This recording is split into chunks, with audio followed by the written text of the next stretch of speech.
Now, on 8 News at 5, hundreds of drivers stranded in the cold for nearly 24 hours. We press for answers from state leaders on how traffic got so backed up, reaction from families stuck on I-95 without food, and when the chaos might finally clear up. Back roads around Central Virginia are still a headache for drivers after winter weather slams Central Virginia. How transportation crews plan to handle it. Several people arrested and a dozen guns confiscated as Richmond police crack down on New Year's Eve violence. What they're now looking for to keep the community safe. 8 News starts now with breaking news. That massive backup on I-95 near Fredericksburg, leaving drivers stranded for hours overnight with no food, water, and running low on gas. Thanks for joining us for 8 News at 5. I'm Deanna Albritton. In short, it was just a mess. I'm Eric Phillips. This is video from people stuck in the backup this morning. You can see the hundreds of people bumper to bumper, this tractor trailer stuck in the snow, unable to move. We have live team coverage to break down everything we know so far. Storm Tracker 8 reporter Carrie O'Brien and meteorologist Emily Kay are standing by. But first, reporter Delaney Hall spoke with some of those drivers and joins us live now. Delaney, how were things for those drivers? I know you talked to them.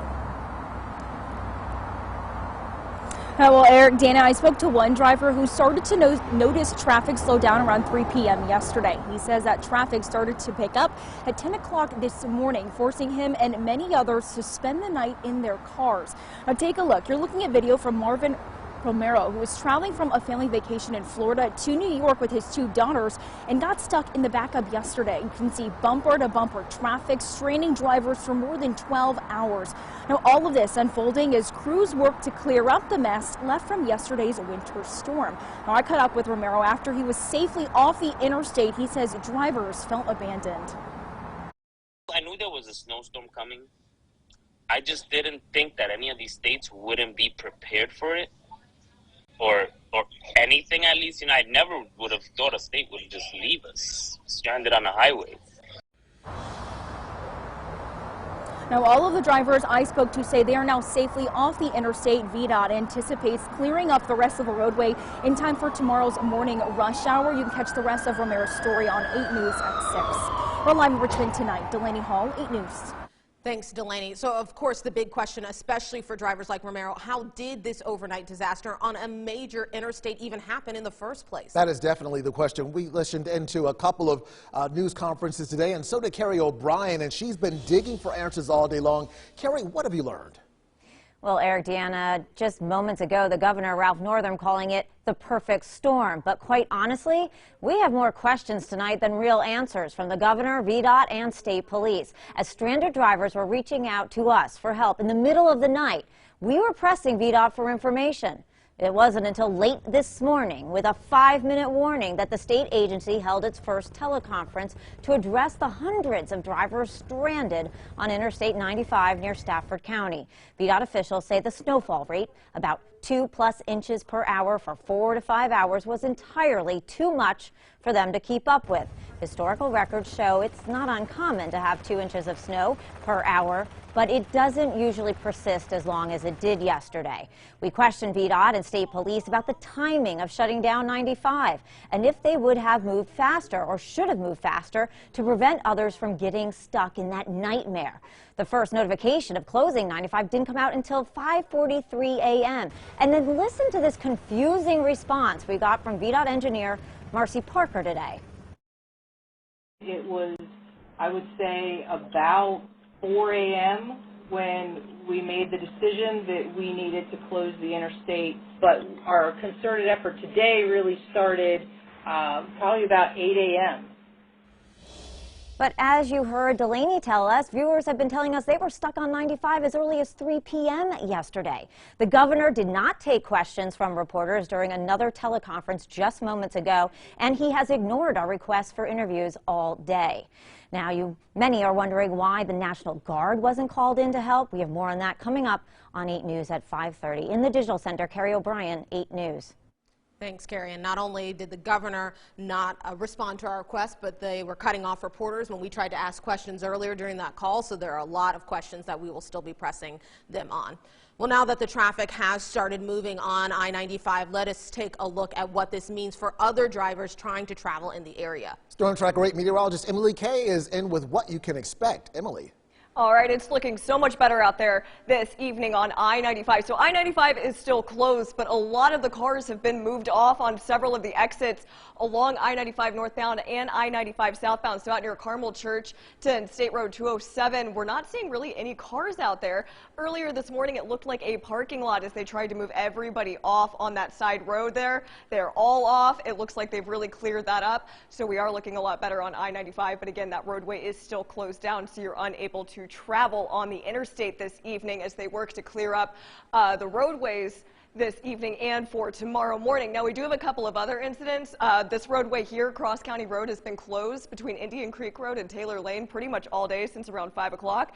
They're also working on clearing this up this evening. But again, a lot of road closures, a lot of ice out there. Take it slow today and take it slow tomorrow morning. Let's get back to your news now. All right, thanks, Emily. And state police are continuing to help drivers dealing with icing conditions on many roads across Virginia. Troopers have been called to almost 50 crashes and more than 100 disabled cars since midnight. There have been a few injuries, they tell us, but no reported traffic deaths related to the storm so far, thankfully. VSP is urging drivers to avoid roadways still covered in snow or blocked by downed trees. Of course, those could be hard to see until you're on them, so stay safe. Drivers in Louisa County who tried to get around the backup on I-95 faced another challenge with secondary roads. 8 News reporter Nicole Dantzler is live in Louisa with what the road conditions look like there and if drivers could even make it home. Nicole.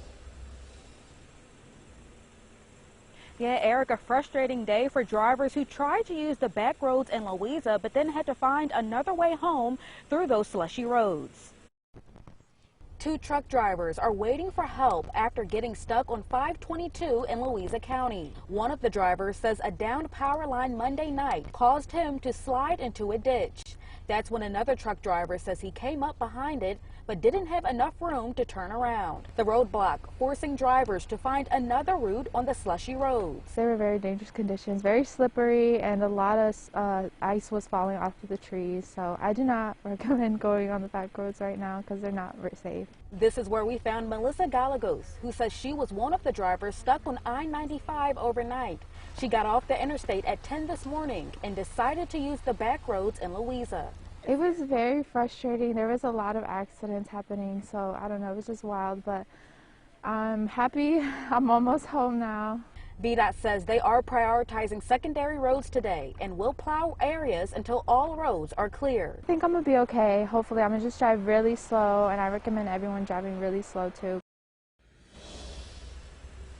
And road conditions aren't the only concern. As of this morning, Dominion reported over 4,000 customers were without power, and it prompted county leaders to open a warming shelter at the Holly Grove Fire Department. Live in Louisa tonight, Nicole Dantzler, 8 News. Thanks, Nicole. Dominion Energy reminds you to be safe if you see a fallen power line. We have a lot of those across the state right now. If you come across a downed wire, assume they are energized. They may be covered by snow, so you might not even be able to tell they're a line at first. Stay at least 30 feet away and be sure to report any downed lines to Dominion Energy. When the power's out, remember we are still on though. Stay up to date with the latest by getting the 8 News app, and you can always check us out at WRIC.com. You'll find breaking news, live streaming, and Richmond's most accurate forecast. Time now for a check on your forecast for the rest of the week. Storm Tracker 8 Chief Meteorologist John Bernier has the latest on what's coming our way. JB, how's it looking? All right, you see the fair skies behind Deanna and Eric as we go into the evening hours. It's clear we're 34 degrees, but we are going to see temperatures drop in a hurry through the early evening hours down to 24. And then as we head overnight, clouds do start to return for us and we actually start to rise. The problem is going to be late tonight, early tomorrow morning. We have a little disturbance coming up the coastline. It will bring the clouds back as we head into the overnight hours. And then that is going to set you up maybe for a little bit of light drizzle or a little bit of light rain early tomorrow morning with temperatures right around freezing. There is the chance for some freezing drizzle. So from 4 a.m. to 9 a.m. tomorrow morning, Dinwiddie County, Chesterfield points northeast up to the northern neck. We have a winter weather advisory in effect. It could be a little light freezing mist in the morning hours. Could make things a little extra slippery on some of those roads. We'll talk all about it and what could be a little more messy weather on Thursday night and Friday coming up. All right, JB, thanks very much. Well, several school districts in our area are closed again tomorrow, including Louisa, Powhatan, and Spotsylvania. You can check out closings at the bottom of your screen, or you can pull out your phone and scan the QR code. It's right there on the bottom right side of your screen. This will take you directly to our closings page on our website, which is WRIC.com. New details tonight from Richmond police about the arrests of 10 people after illegal celebratory gunfire on New Year's Eve. A dozen firearms were seized during the arrest. 8 News reporter Alex Thorson joining us live in studio with that story. Alex. Well, as we know, 2021 was a violent year in Richmond. We covered too many vigils to count. Now the city is going into 2022 with a dozen fewer illegally held guns on the streets. RPD says they're continuing to crack down on potentially violent offenders. An array of assault rifles, handguns, and drugs captured on New Year's Eve following celebratory gunfire in Richmond. That round just doesn't go in there and dissipates. It comes back down. Major Ronnie Armstead says 8 adult men and 2 juvenile boys were arrested across the city. He says at least some of them are already felons. The illegal firearm-related charges are marked as the latest successes of Operation Red Ball, a new RPD task force created after 2 innocent young boys were shot and killed off 9 Mile Road in November.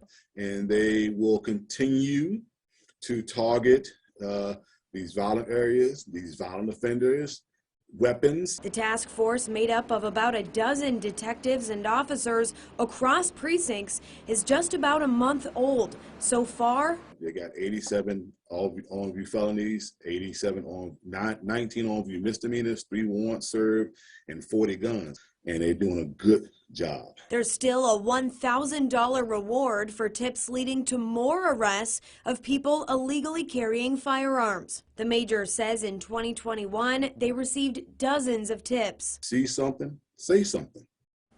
And RPD says they can't yet release names or photos of the people arrested on New Year's Eve as this investigation continues. I will also note several people have been arrested for the shooting that killed those 2 young boys on 9 Mile Road this November, and court hearings are underway in that case. In the studio, I'm Alex Thorson. Back to you. All right, thanks, Alex. Still ahead on 8 News, the supply and demand for COVID-19 tests has Virginians scrambling and health officials overwhelmed. See the new recommendations VDH is putting forward to ease the strain. President Biden renewing his push to fight COVID-19 as cases surge across the country. See the White